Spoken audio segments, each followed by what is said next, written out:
Hello, everybody. Welcome into The Cycle, part 3 of the week. I'm Ryan Wormeli, joined by Mike Maher. If you missed parts 1 and 2, we did some buys and sells ahead of the trade deadline, or waiver central, as always. We also talked a lot with George Bissell of Roto World. We talked about his big dynasty update and midseason rankings. We talked about some kind of second half of the year, playoff run, strategy guide sort of stuff, and then our usual news and notes. So be sure to check out parts 1 and 2 of The Cycle this week. We will go quickly here through our pitching streamers. Who do you have for us, Mayor?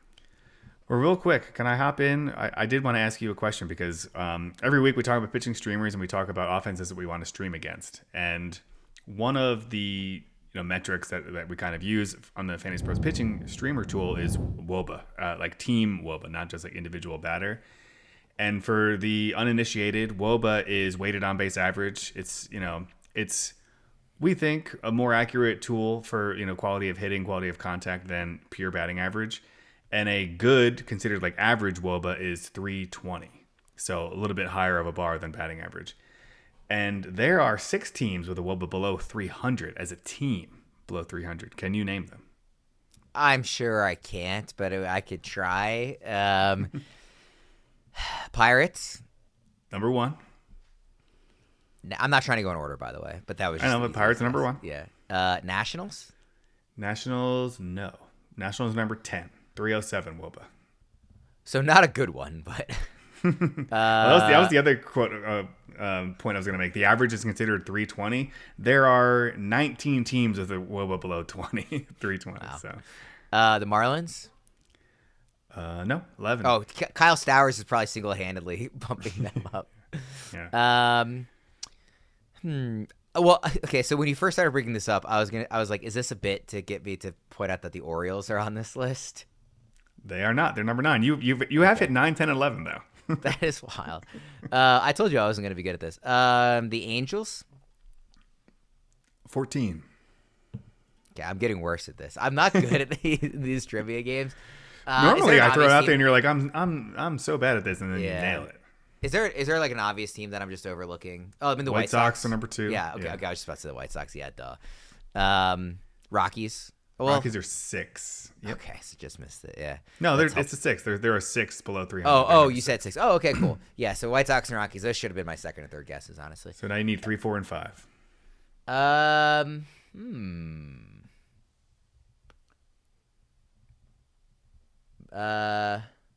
Every time I want to guess somebody, I'm like, well, they like that one hitter might be dragging them up. I'm not gonna make everybody listen to this too much longer. I'll throw out one more guess. I'm actually struggling with who the next guess should be. Oh well, like the Twins. All 3 are American League teams. Okay, I was thinking the Central is probably a good place to look. Is it like Royals? Royals are number 5. Are the Twins on there? Twins are they're 15, but there is another Central team there. Okay, well they're usually better offensively, but they're having a very down offensive year. Well, I was gonna say it's not gonna be the Tigers, so it's gotta be the Guardians then. Guardians, yeah, and then the last one is the Rangers, Texas Rangers. So I almost said the Rangers. I wasn't sure if they had enough hot streaks in there, but I should have gone with my gut and said that. I mean, I wasn't gonna say them like third. I don't want to take credit for it, but I was thinking about them. Yeah, okay. We can move on. But Pirates, White Sox, Guardians, Rangers, Royals, and Rockies, all as a team below wOBA below 300, which is bad. Very bad. Now, all right, onto the streamers. Run us quickly through your streamers because I gotta go. Okay. So at the end of the last show, I mentioned this pitcher, Slade Cecconi. I pronounced it wrong. I think I said Cecconi on the on the last episode, but it's Cecconi. So he's my pitching streamer pick for Monday. And he is pitching against the Rockies, one of those teams with a wOBA below 300. On Tuesday, I have your boy, Brandon Walter. Wednesday, we have Jose Soriano versus the Rangers. Again, one of those bad wOBA teams. Or Brian Bello at the Twins, a team you thought was a bad wOBA team. They were, right? Where did you say the Twins were? I thought you said they were. They were 15. Oh, I thought you said they were one. They were one of the top 6, I thought. I must have misheard. Rockies are who you're thinking of. Wait. I'm sorry. The 6 were Rockies, Nationals, Pirates, Royals. No. What? You guessed the Nationals. They were number 10. Oh, that was one that was sent. I threw out too many names. I'm like so thrown by it. Pirates, White Sox, Guardians, Rangers, Royals, Rockies. The Guardians was the other AL section. Okay, I apologize. Yes. Yeah. Okay, so Wednesday, Jose Soriano is also wildly under rostered. He's been pitching really well lately. I'm not really sure why, but he gets the Rangers, and he's available in like more than 60% of leagues, and so he's a decent streamer for that day. Thursday, there's a very small slate, so small that I actually missed it while scrolling through the tool, and I had to fix the last 3 days because I was on the wrong day for each day, because Thursday there were only 2 pitchers who qualified based on the criteria that I use, and it's Kumar Rocker and Marcus Stroman. Rocker is at the Mariners. Marcus Stroman is against the Rays. I'm not particularly interested in streaming either one of those, so I think Thursday is just a really small slate stay-away day. Friday, a day we have had issues with in the past, actually has a couple of good ones. Cade Horton against the Orioles. I really like Cade Horton, and I think he's, I'm excited about him as like a pitching prospect, not necessarily like this year specifically, but he is someone I've picked up in a couple areas, who I think, he has not the best matchup, but a good matchup against the Orioles, especially if the Orioles, maybe they trade Ryan O'Hearn before that start. That would be excellent. And then the other one is a pitcher, bottom of the barrel, but I've mentioned him most of the year because of streaming purposes. Tyler Anderson gets the White Sox. He's a low ceiling, low floor pitcher, but if you just need like the innings, solid floor with a good matchup.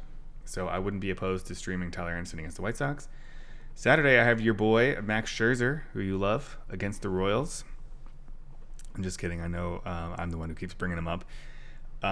It can be difficult to stream someone like Max Scherzer because he might just get injured and like not finish that start, and you wasted a stream. But and then the other one I felt obliged to, if you it's Luis Heel at the Marlins. So I'm actually not going to stream Luis Heel because especially if this is his first start back, just because I don't love streaming pitchers on their first start back. Although it is a good pitcher against a good matchup. But if you want to hear more on Luis Heel, go back and listen to the first episode for this week, because we talk about a pretty wild dynasty trade that we made. And the other one for Saturday's a loaded day, is Jose Quintana at the Nationals. And then on Sunday, we'll finish up with 2 pitchers we already mentioned. We have Brandon Walter, who is the second of his 2 starts against the Red Sox. So not the best matchup, but not the worst matchup, because the Red Sox have been very hot cold. And then Slade Cecconi, who gets the Twins. And so pretty good matchups for Cecconi if you want to stream. He gets the Twins. And who was the other team I didn't write down? The Rockies. So Rockies, Twins, not bad matchups if you're streaming pitchers. So Cecconi is probably the streamer of the week.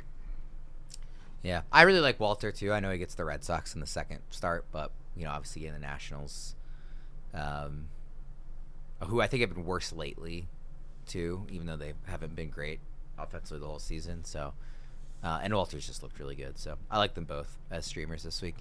In terms of 2-start guys. Let's go. Speaking of 2 starts, to our 2-start pitcher competition. We are currently tied in the standings, 6-6, plus there was one tie result, and that does include the home run derby result. So that's where we stand right now. We are still waiting for the results of this current week. Obviously, we didn't have a previous week to talk about because that was the week of the All-Star break. For our picks for this week, there were a lot of... Oh, go ahead. Sorry, real quick. So I had Nathan Eovaldi this past week. He got scratched.